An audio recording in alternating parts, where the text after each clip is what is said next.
I'm going to give you a short review about our exhibition. This is our first Shellyz exhibition at Belur Public Library, Belur Not. And this we are conducting from 17th to 19th September 2021. And this is our very first exhibition of our lifetime. And we are planning in the coming years also that we will be continuing this exhibition in many more other areas around Howrah or Kolkata.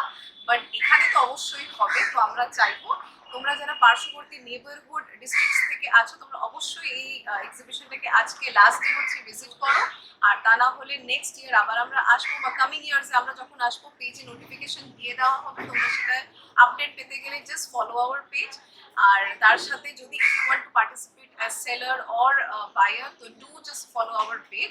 তো আমরা সবকটা আপডেটস কিন্তু পেজে দেবো। And apart from that আজকের যা আছে আমাদের লাস্ট ডেতে আমি একটু শর্ট একটা ব্রিফ দিয়ে দিই। আজকে আমাদের 5টা স্টল হয়েছে, এখানে আপনারা ভেতরেই দেখতে পাবেন ভিডিওতে যে আমাদের 5 ধরনের ক্লোদিং স্টল আছে, জুয়েলারি স্টল আছে, কসমেটিক স্টল আছে, আর্ট ডিপার্টমেন্ট আছে এবং বেকারি ডিপার্টমেন্ট আছে। তো আমরা সকল স্টলগুলোকে আলাদা আলাদা রেখেছি যাতে আলাদা আলাদা স্টলের এসেন্স আপনারা ফিল করতে পারবেন। এটা এমন নয় যে একটা পার্টিকুলার প্রোডাক্ট নিয়েই আছে।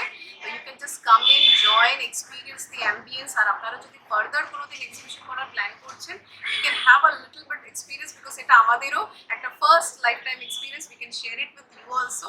অ্যান্ড বাকি আর কিছু বলবো না। I will really request all of you যারা এখনো লাস্ট ডে আছে I with bumper offers, bumper gifts. If you really want to come and have your pre puja shopping you are going to get lots of varieties. So please visit as soon as possible, and also in the coming years keep following our page to get new updates about our upcoming exhibitions.